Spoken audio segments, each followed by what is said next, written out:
Welcome to Silent Symptoms, a Black mental health podcast. I am your host, Katasso Fridge, a Florida-based therapist. This podcast focuses on mental health, stigmas, and social injustices that affect the Black community. This podcast was created to bring awareness about mental health and can be used as an educational guide, but this is not to be used as a replacement for seeking help from a therapist. I hope you enjoy the podcast. Hi, today on the new episode of Silent Symptoms, a Black mental health podcast, we have Dr. Davis, and today what we're going to be talking about is what happens in our home stays in our home. So Caribbean and Black household and the trauma within them. So I just love that Dr. Jenelle Davis is amazing.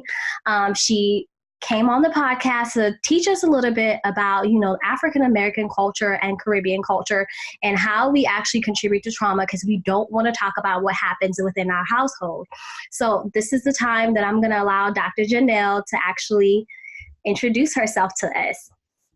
Hello, everybody, and thank you again for having me.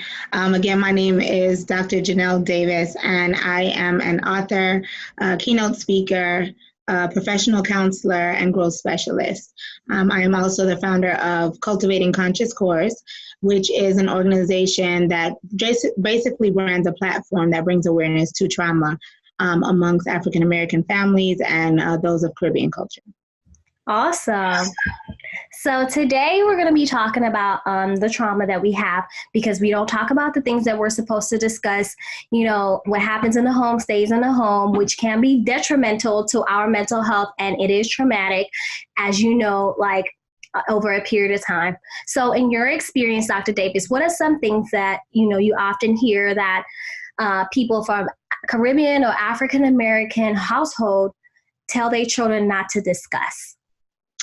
To be honest, I don't think there's one thing in particular that they actually tell them not to discuss. It's just this generic code that you're kind of branded and taught since you're young. And, I think it's mainly along the lines of family finances, relationships, things such as abuse or addiction and different things of so forth. And I think the common rule is mainly along the lines of, you don't discuss family business. Mm-hmm. The Caribbean household is simply going to tell you, you don't chat family business. Mm-hmm. When it comes to, the African American household, it's the same thing. We don't want to discuss what happens in our house. What happens in our home stays in our home, and that's just the code.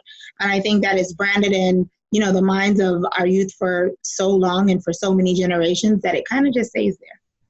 Yeah, and I think that, it's very funny because every Black household universally, whether it's in Brazil, it's in South Africa, the Caribbean, just African American period, we all have this universal rule that everybody follows. And I was actually born and raised in South Africa. So even for myself, it was the same exact thing. We just knew that if you're going to sit up here and discuss what happens in our home, that is a violation of a code that we have within our families. And we're supposed to keep the trauma within our household. We don't tell anyone because it's none of their business. And that could be really detrimental to mental health, especially in things like abuse, any incest or whatever is happening within the family. If we aren't allowed to talk about it, it's not really helpful to where we're trying to be as a culture. So what's the reason do you think the rule has passed on from generation to generation? Let's just start off by saying that goes way back, right? Even as far as slavery goes. But I think in today's society, the main reason that rule constantly gets passed on from generation to generation is simply because of two things, either fear or shame. When it comes to, the embarrassment of, you brought shame upon the family. You told our business. Now everybody's wondering what the outside is looking about, what the outside is thinking of them, or the matter of fear. I grew up in a household where that was also that rule. You don't talk family business. Family business remains family business. Mm-hmm. And at the same time, I think it was more of fear of what's going to happen if you repeat what just happened in here?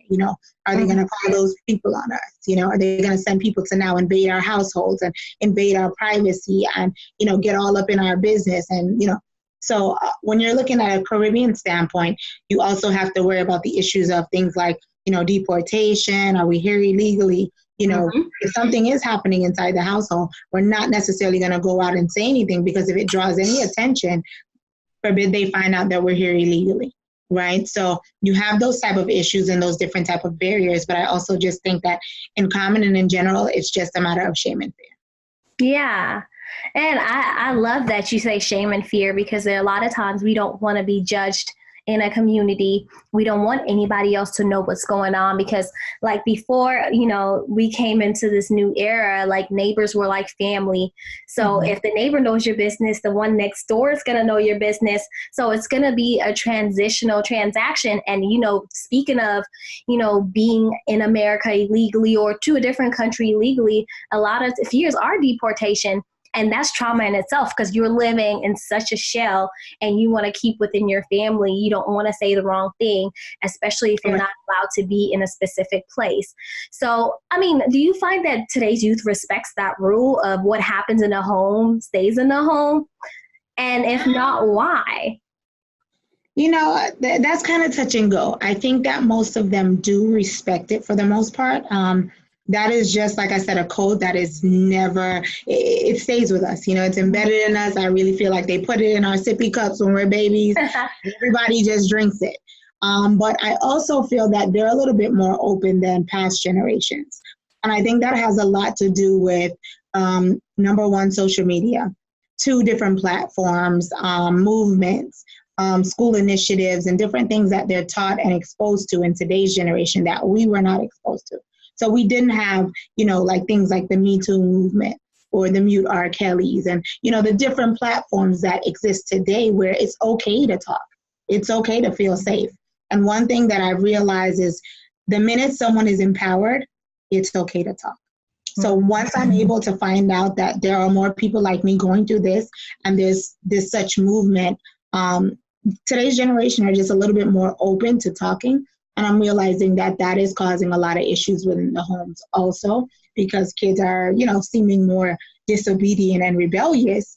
And it's not that. It's just that now that they're able to have that voice, they want to have it.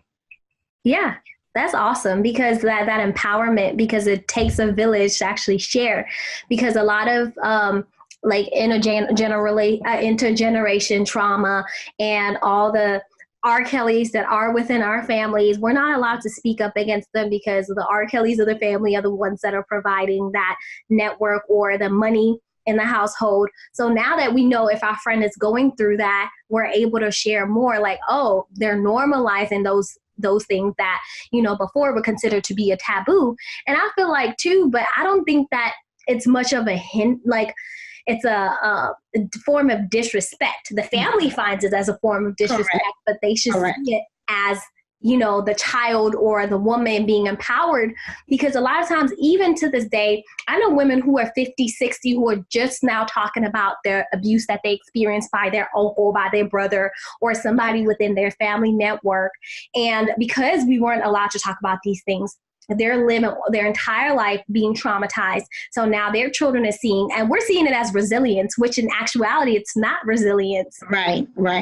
We're in a place of basically going backwards, because we're not really moving forward, because we're not dealing with the traumas of what's going on in the now. And I like the fact that, you talked about the Me Too movement, because, Me Too movement was started by a Black woman, and then it continued on, and then it changed its face as it went on. And I feel like, kids now do have that accessibility with social media to be able to share their experience. And I'm not saying, I don't think social media is always healthy for children to talk about those things, because they tend to overshare. And I think that, having the counselor at school, guidance counselor, whomever is there to provide that platform. And I don't know, in Florida, they call it DCF, Departments of Children and Families. People are afraid of that. Like, okay, parents tell you, okay, if you call the police on me, you have to go with the police, and you're not coming back in my home. Oh, yes. Now we're scared. And see, and I think that is one of the bigger things with a lot of the African-American kids. One thing that I have realized with them is that they are a lot more empowered. Mm-hmm. They are more empowered by different things like the movement. So they're not necessarily getting on social media and broadcasting their business, but those certain platforms have made them feel okay with voicing that opinion. So they are more likely to come into the school system and say, hey, mom's at home beating daddy up. And I saw, on social media, they're a lot more conscious due to the fact that there are these movements, there are these platforms. So they have more knowledge than we had that this is unhealthy. Keeping the secret is unhealthy. You have things like the Red Table Talk. You have different shows like that and different things that are going around where these kids are watching and they're seeing the exposure to these things and they're saying, hey, that's not healthy for me to keep this secret. I know mom and dad said don't say anything, but I'm going to say it anyway. So I am seeing this, and, along the lines of the West Indian children, what I am seeing from them is not so much of the empowerment from the outside, but more of the burden. Whenever the burden becomes too heavy, it's being exposed. And it's no longer, before I felt like, my generation, it was what carried on our shoulders. They said we was built this tough. We were built this strong, and we just going to have to carry it, but today's generation they're not on there. Yeah. The superwoman syndrome. I think that, especially the Black women, we're taught to just carry it on. The Black boys carried on. We just continue to perpetuate this, unhealthy cycle. And, yes, platforms like the Red Table Talk. And that's part of the reason why I created the Silent Symptoms, podcast, a Black mental health podcast. I call it Silent because we're always asked to be silent about our mental health.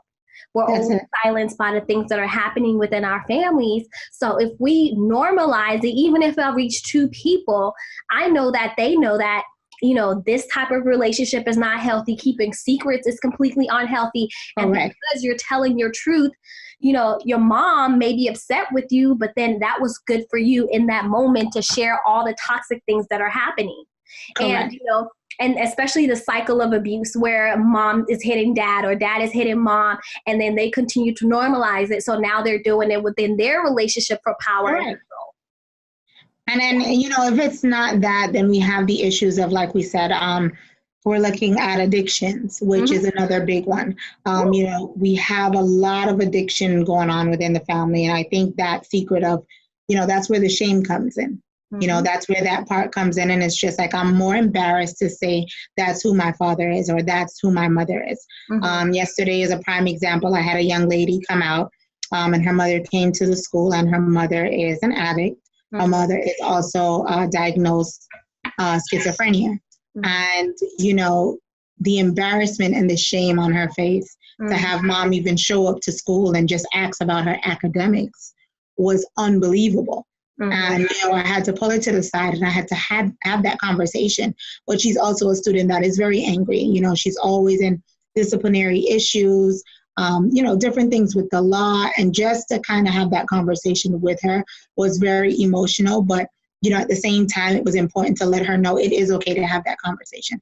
I did realize certain signs. I did see certain things, and I saw the shame on your face.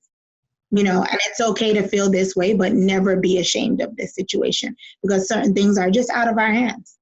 Yeah, and I think validation is really important because, like that shame that comes with seeing your mom at school. So now you're embarrassing me and I already have to deal with it on a daily basis or whenever you do decide to show up into my life. Like, who are you? And and the thing is, like, in Black families, addiction is almost normalized or, growing up. I remember me growing up, I see people drinking every single day on the porch, like this continuous cycle with no job. And that was normal. We never questioned that. We just let that be what it is. And I think that, because the things were so normalized, we never really questioned it. We kept it within our home, and the person next door had the same issue. So it continued to happen. Do you feel like the rule has an effect on children and families? I definitely think it has a huge effect on it, obviously in a negative sense, but I don't think that it's knowingly done.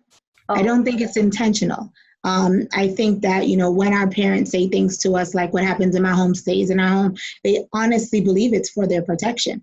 They honestly believe so, little Johnny isn't removed out of the home, or, this doesn't break up the family dynamics.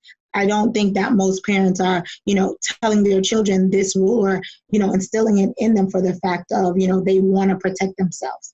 I think it's along the lines of how do we protect the family and what's in the best interest of the family. And what's in the best interest of the family is not letting outsiders in.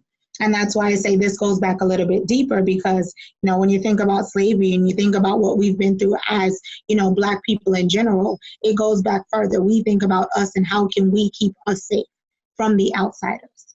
And that is exactly what that message is sending to us. How do we keep ourselves safe from the outsiders? Yes, yes, yes. Absolutely. And I think that, that protection, I think we have to find the fine line of what's really helpful to the family dynamic and what's really traumatic. And I think that fine line is hard to define sometimes because, like I said, like if we're working women now, before families can really say anything about abuse, if the mom is getting abused, dad is the breadwinner, we would have to really stay in those relationships and continue that cycle because we don't have our own right now and you have to keep the family together. And, I don't know if you've seen the book, The Willie Lynch Letters, but I posted this entire snippet about the Black family and how they were trying to break up the Black family and by making, the Black women to be the head of the household. So they would teach the woman to be the head of household. So that would in turn shame the man and then we wouldn't have a family. And that's part of it. So in order for us to protect our families, we're not going to let outsiders in. We're not going to tell them what's going on because they're trying to take our man. They're trying to take our babies. And, keeping that a family unit is really important, but I feel like, being trauma free and reducing the effects of intergenerational trauma is more important than keeping the family together. And I totally agree. I think ultimately, it hinders us more than it helps us. We're not actually being attacked. There is actually this attack on us expressing ourselves or having emotions. And what that message really does is it literally takes away your child's voice. So now everybody's mute. And, it's a funny thing and it's an ongoing joke, especially with, the Caribbean families that I deal with, because they come in and they're saying to the child, talk up, you don't hear me talking to you? And I'm just like, is that a trick question? Is she allowed to talk now or is she not allowed to talk? And, usually the child says nothing because they know talking back is disrespect. And, they're like, I want to know what's going on. What's your problem? And the child's like, I'm thinking to myself, well, all along, Mom, back at the ranch, you told her don't say nothing about what's going on in the house. Exactly. So really, you're the problem or dad's the problem or something is the problem, but it's coming from home. And now you want her to talk and she's mute. But we don't understand that we have just silenced our own children. And so when there's a time to talk, they don't talk.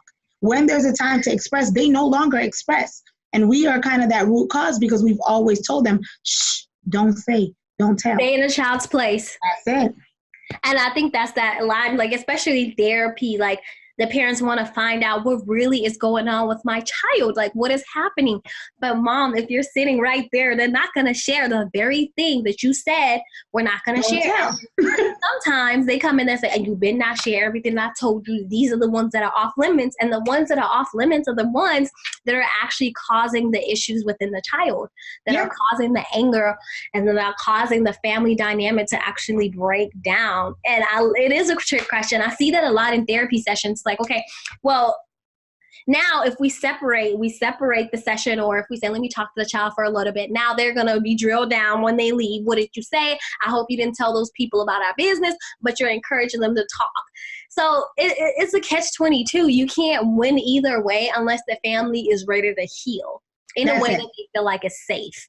That's it. And I think the bigger problem is not just so much of them not being able to express to the outside, what's going on, but it almost cripples your child at a point where they won't even tell you. So, I've had situations where children are being molested in the home. But because you say, don't tell family business, Mom, I don't even tell you that, stepdad or uncle or brother's friend is molesting me. You know, there's so many different things that are happening inside of the home, but because you said do not discuss it, I don't only not discuss it with the outside, but I no longer discuss it with the inside either. And so a lot of what it has done is form that, you know, relationship where kids cannot communicate with their parents. They cannot have a voice outside of their homes or inside of their homes. And that's also one of the problems. Today, for a prime example, I had a child that, you know, has thoughts of being suicidal. And, you know, just to have the conversation with her. And we got down to the ending and I said to her, have you ever had that conversation with mom? Have you ever told her how you feel? And she looked at me and she said, no. And I said, why not? And she just said, like I couldn't. And I said, what do you mean? I said, what do you think? Let's role play. I'm mom. I'm coming to you and you're mom. What's my response to you? And she literally just said, I mean, she may cry. She would probably be a bit hurt, but she would be angry. And I said, why angry? And she said, because we're from a Christian home. That's not supposed to happen. That's not supposed to happen. That's not supposed to happen. And so I looked at her and we talked about, you know, just God. And I told her, listen, I share the same love for God as you do. Trust me. And I said, but I have to ask you this. I said, if you're a believer of God, do you also believe that God sends people to help you? And she looked and she stopped and she said, yes. And I said, who is somebody that God sent to help you? And she said, you. And she said, the friend that reported that she was suicidal. So, you know, it's important to teach your kids, obviously, the opposite of, hey, have your religional beliefs, you know, believe in who you believe in, but don't cripple your children to where they feel that they can't be comfortable with having a conversation. Yeah, because of the religion aspect. And I think that Christianity and Black household can cause such a hindrance because we love God so much. But then again, we use the staple of religion to kind of like have a thumb on ourselves. Like we can't even help ourselves because like God will never give you more than you can bear. And now we're running with it because it's all about how you perceive that statement. And the people do come into your life to create that net of safety for people within the Christian community, outside the Christian community. There are people who are there to serve you so that you could get out of that situation. And I think that's the scary part, even as adults, because I'm South African and, I also work at an inpatient mental health facility and I have to ask question about suicide. And the guy was from Africa, and then he was just like, so I was reading the question, asking him, had he thought about killing yourself at any point? Did you have a plan? And then he was like, that's suicide. And I'm like, yes, it is. They're saying you're suicidal. He's like, that's suicide. It was like the biggest taboo. Like, how could you ask me? Like, people from Africa, Black people in general are not suicidal. Yeah. We're not allowed to be suicidal. We're told that's not possible. And we keep all these feelings inside, so we don't share with anyone. So I'm like, when I'm asking you this question, it's like I cursed at you. Yeah. And I feel like within that Black community, there's so much protection that we have within ourselves, and we have the superwoman syndrome. Like women, we carry the weight of the world on our shoulders. And then as far as the men, some of them have been emasculated, but we're empowering more. So now we need to have a new face as to what we allow our children to tell. And I think that the hardest part, because, I have a 12-year-old sister, we're like light years apart. And, I tell my mom, like, my sister, like, look for signs of distress. Like, this is not, she's going to tell you anymore. Kids don't share that much anymore. They don't. Distress. Is she acting differently? Is she upset? She's not trying to go to school. Like, all these things aren't because she doesn't want to do something. There's a reason within. Let's check to see. Always look for signs of distress. And I've been saying that since she was a baby. And my mom has been cognizant of it because she's South African as well. And she's like on that, we didn't know this stuff existed because we weren't allowed to talk about it. Correct. We weren't allowed to talk about it. So like for her now, this is such a beautiful thing for her to be constantly watching for my sister, making sure that she's protected and having that safety net. Because my sister, she knows you could tell me anything. Nothing's ever too big, too small. And you need to be able to trust that mom and dad are going to believe you. Something does happen or anything is going on that you want to share. And thank God she's been like a very vocal child. Things like that. So we have to start creating that platform for our children to be able to share. Correct. Difficult for us too, because whatever trauma our kids face, we want to take that on as ourselves or try to blame ourselves. So that's another layer. And a lot of it also stems from what we're not able to own in our own selves as well. You know, as people of color, parents, women, and men, I just find that a lot of times we're not able to own the things that we've been through. And so when our child is facing it or it comes up, we're also not willing to face that because we've never dealt with our own issues. We've never been able to have the voice or, you know, discuss our own traumas that we've experienced. So I think it's really important for, you know, parents, especially in today's generation, to get really in tune with what they've been through. You know, not saying that it's something that, you know, they're going to celebrate, but at the same time, it is something that you have to be conscious about and acknowledge, because you can then, you know, bring your child into the very same situation. You know, mom told you, don't talk about the household business. Mom told you, you know, this is not how it's supposed to be, and this is not how it's supposed to go. Meanwhile, back at the ranch, some of the very things that their children are facing, they face also. And because they were hushed and because they were silenced about family business, their emotions and their feelings were also suppressed. They become, you know, men and women that can't communicate. And these are the same men and women having babies together, raising families together, and the generational cycle continues. Yeah, the cycle perpetuates, and we continue to be okay with it. And we just see that person as an angry individual or someone that's she just has an attitude. She's always been that way. So, okay, let's cycle back, because we don't come into this earth upset. And then we say, oh, she's just like her mama. Her mama's so angry. It's like, well, mama didn't come angry. So something along the lines did not add up, did not come out right. So psychologically, this person is using that as a defense mechanism. So how do we move forward from that place? I think that's the difficult part about it. And, you know, this is a very, very interesting topic, and I just love it because, you know, I have so much passion for, you know, the Black family. I feel like we deserve so much in the Black women. And how can we help the parents break the cycle? Woo, now that is the question. I honestly feel that breaking the cycle, it comes in 3 different parts. Number one, I believe that it's really important for parents to create a safe environment for their kids, a safe and open environment that your child can be comfortable with having every conversation with you. Whether that's, you know, talk time on a Friday night, you know, Sundays on the beach, whatever your ritual is or whatever it is, create that environment and that atmosphere where there is a time that your child feels that, listen, mom is going to stop washing those dishes. She's going to get off that telephone. She's going to put that mop down. And she's just going to sit there and listen to me. If I have nothing to say and I just want to stare at her, I'm going to do that. And I think that is really, really, really important, because the number one thing that, you know, I often get when I'm speaking to kids is they can't talk. Mom is too busy at work. Dad is always on the road. You know, they never feel that their parents have enough time for them, number one. So, you know, it's not just easy enough to say, hey, I have an open door policy. Knock on mommy's door anytime. That's not going to cut it. You know, kids are respectable in the sense where they're like, mommy works overnight. You know, she's really tired. I didn't want to bother her. No, there has to be that set aside time where your child feels comfortable enough to come and have that open conversation and dialect with you. The next thing I would honestly say needs to be done is providing, you know, teaching families, teaching them the difference between healthy and harmful. And I think that is honestly the key to it all. There are things that, you know, are healthy secrets. There are certain things that everybody does not need to know. We don't need to know that, you know, your mom got back with her ex-boyfriend. It's not important.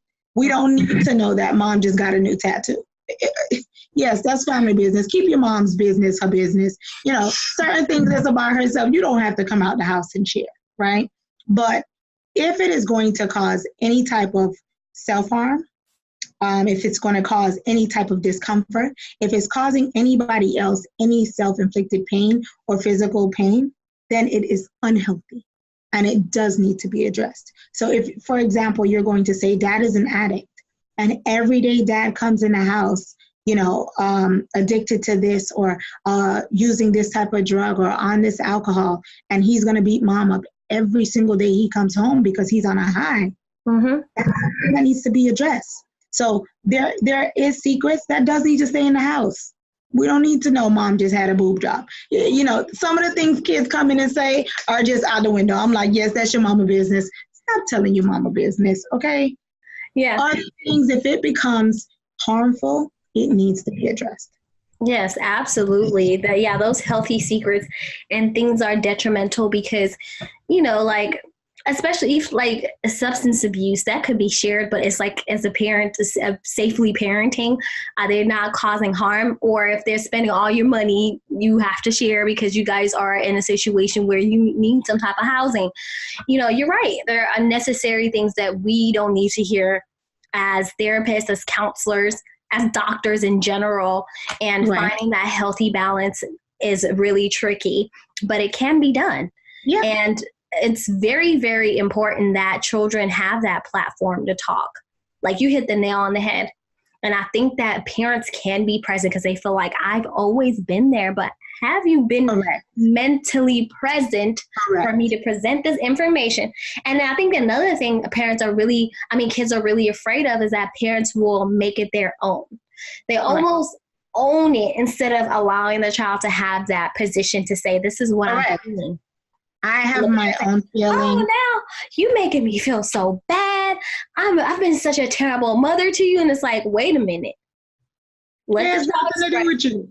Correct. Nothing to do with it. And that's why I would honestly say the last thing that I would really say, you know, would help in breaking this cycle is teaching them, you know, correct ways to express their feelings and emotions. You know, because kids often have a way of saying, you know, I'm this way because my daddy was this way. Stop saying what your mama said. That's not the truth. Stop saying that. Stop saying that. You know, I can't help it because my daddy did the same thing. Or, you know, no, the apple does fall from the tree sometimes. It's not always the case. So being able to have, you know, that dialect, but also being able to teach kids how to express yourself. It's okay to use your words. Everything doesn't have to be a fight. Everything doesn't have to be a shutdown. Everything doesn't have to be angry. So I find a lot of times is our kids don't know how to express. You know, you feel this way about, you know, whatever's going on in my house. They don't know how to express their feelings, and they don't understand the difference between being angry and mad. You know, they don't understand the difference between being sad and hungry. So, you know, having them being able to be one and actually understand and realize what's happening in the mind, in the body is really important. Yeah, there's a difference, and especially like poverty, and then there's so much like that could contribute to somebody's behavior versus, you know, all of us in the family are just like that. So it's okay. Don't let these people try to change you. You're going to be all right. And that's not okay. Correct. Finding that fine line to be able to communicate within the family system, I think if we could wrap this up, will be, you know, there are some things that we don't necessarily have to share with other people who are not within the family system. And share information that is harmful to somebody within the family, to self, whether it's self-inflicted injury inflicted to somebody else, any type of trauma. So anything that causes discomfort, anything that causes any type of, you know, self-blame, self-hate within the family system needs to be shared. And that doesn't necessarily mean that the mom is going to jail, dad's going to jail, or we're going to be separated. This could be a simple fix like therapy, or dad going to get help, you know, for his substance abuse, or mom getting help for her substance abuse. And I think that we have to normalize getting treatment within our community in general. So anything else, Dr. Davis? I really appreciate you for coming and enlightening us on all of this great information. So how can they reach you if they want to know more about you, more about your movement and everything that you're creating? So just make sure if you have a long name, just spell it out for the people so they could be able to find you. So it is a very long name and you're not going to remember the spelling. So what I will do is lead you to my main page, which will lead you to my business page. And my main page is The Call Dr_D. And so I can be found on Instagram. I'm on Facebook. The website is www.keep, K-E-E-P, it, conscious, KANTSHES.com.